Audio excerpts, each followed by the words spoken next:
You, John Fitzgerald Kennedy, do solemnly swear. I, John Fitzgerald Kennedy, do solemnly swear. That you will faithfully execute the office of President of the United States. That I will faithfully execute the office of President of the United States. And will, to the best of your ability. And will, to the best of my ability. Preserve, protect, and defend the Constitution of the United States. Preserve, protect, and defend the Constitution of the United States. So help you God. So help me God.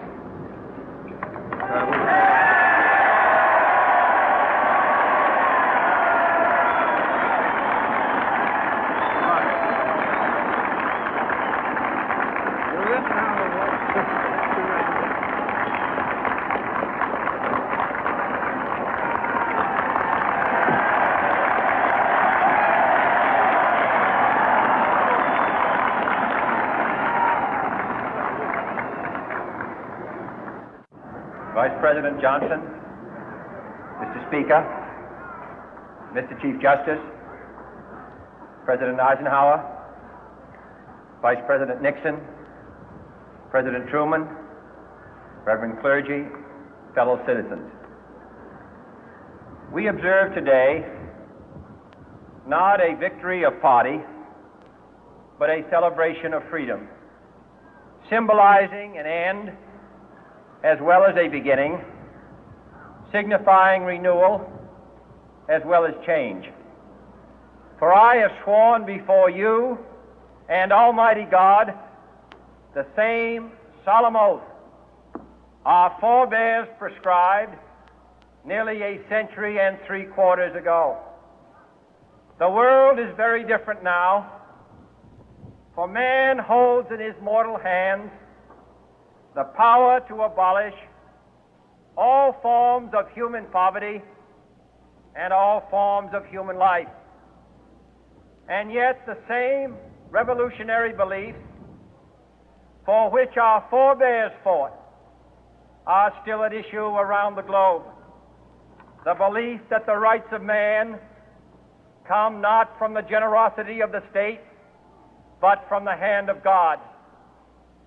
We dare not forget today that we are the heirs of that first revolution. Let the word go forth from this time and place to friend and foe alike that the torch has been passed to a new generation of Americans born in this century, tempered by war, disciplined by a hard and bitter peace, proud of our ancient heritage, and unwilling to witness or permit the slow undoing of those human rights to which this nation has always been committed and to which we are committed today at home and around the world.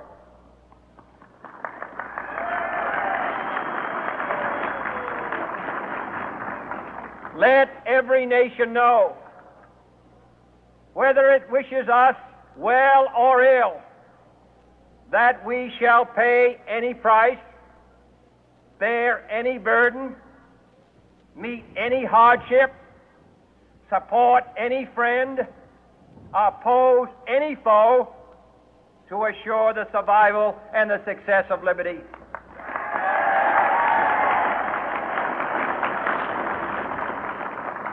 This much we pledge and more. To those old allies whose cultural and spiritual origins we share, we pledge the loyalty of faithful friends. United, there is little we cannot do in a host of cooperative ventures. Divided, there is little we can do, for we dare not meet a powerful challenge at odds and split asunder. To those new states whom we welcome to the ranks of the free, we pledge our word that one form of colonial control shall not have passed away merely to be replaced by a far more iron tyranny. We shall not always expect to find them supporting our view, but we shall always hope to find them strongly supporting their own freedom, and to remember that in the past, those who foolishly sought power by riding the back of the tiger ended up inside.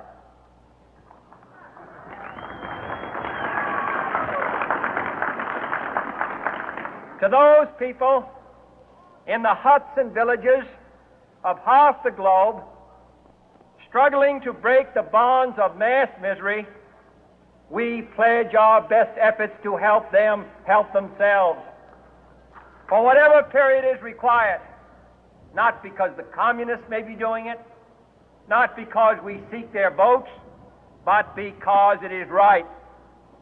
If a free society cannot help the many who are poor, it cannot save the few who are rich.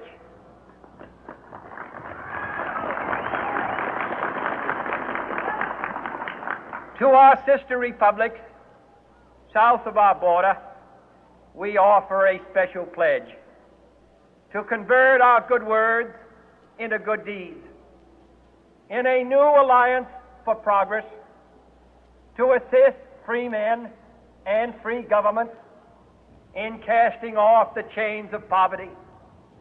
But this peaceful revolution of hope cannot become the prey of hostile powers. Let all our neighbors know that we shall join with them to oppose aggression or subversion anywhere in the Americas. And let every other power know that this hemisphere intends to remain the master of its own house.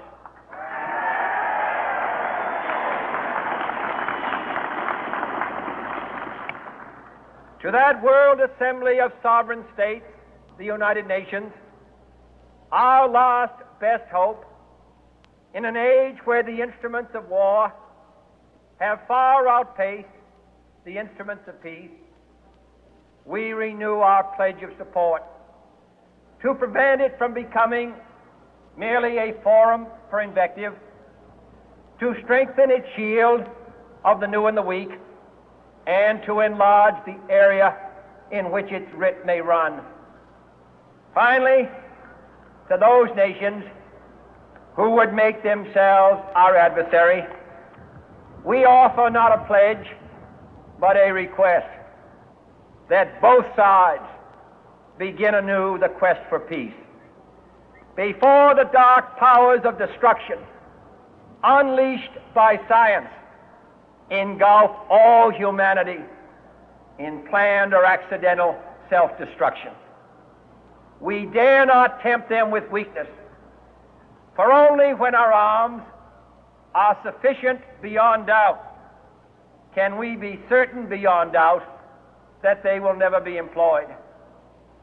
But neither can two great and powerful groups of nations take comfort from our present course, both sides overburdened by the cost of modern weapons, both rightly alarmed by the steady spread of the deadly atom, yet both racing to alter that uncertain balance of terror that stays the hand of mankind's final war. So let us begin anew, remembering on both sides that civility is not a sign of weakness, and sincerity is always subject to proof. Let us never negotiate out of fear, but let us never fear to negotiate.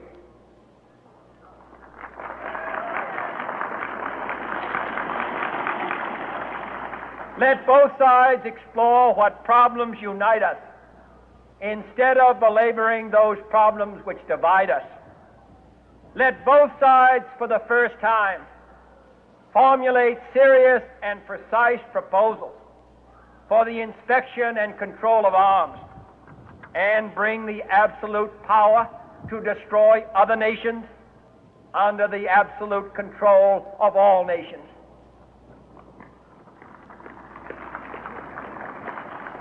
Let both sides seek to invoke the wonders of science instead of its terrors. Together, let us explore the stars, conquer the deserts, eradicate disease, tap the ocean depth, and encourage the arts and commerce.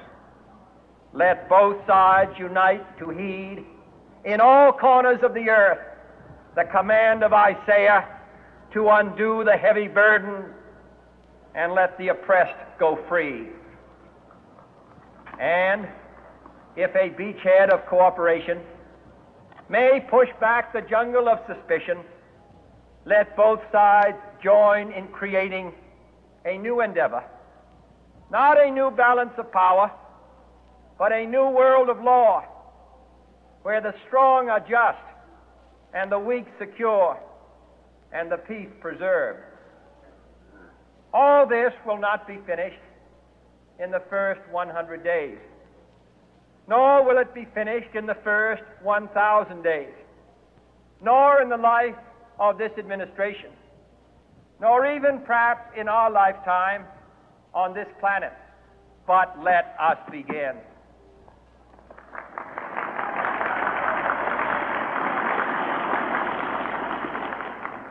In your hands, my fellow citizens, more than mine, will rest the final success or failure of our course. Since this country was founded, each generation of Americans has been summoned to give testimony to its national loyalty. The graves of young Americans who answered the call to service surround the globe. Now the trumpet summons us again, not as a call to bear arms, though arms we need, not as a call to battle, though in battle we are, but a call to bear the burden of a long twilight struggle, year in and year out, rejoicing in hope, patient in tribulation, a struggle against the common enemies of man, tyranny, poverty, disease, and war itself. Can we forge against these enemies a grand and global alliance, north and south, east and west, that can assure a more fruitful life for all mankind? Will you join in that historic effort?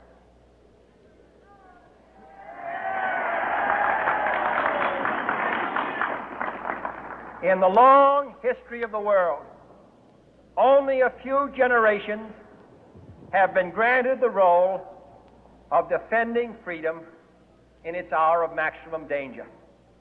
I do not shrink from this responsibility. I welcome it.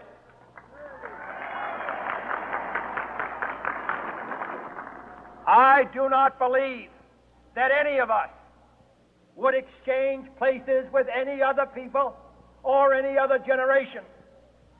The energy, the faith, the devotion which we bring to this endeavor will light our country and all who serve it. And the glow from that fire can truly light the world.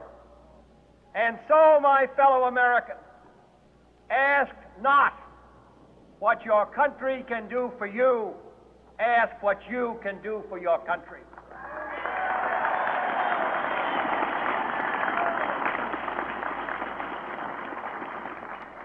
My fellow citizens of the world, ask not what America will do for you, but what together we can do for the freedom of man.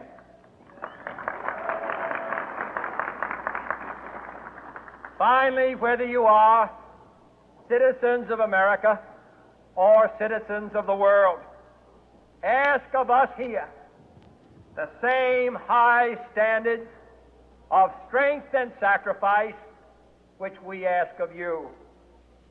With a good conscience, our only sure reward, with history the final judge of our deeds, let us go forth to lead the land we love, asking His blessing and His help, but knowing that here on earth God's work must truly be our own.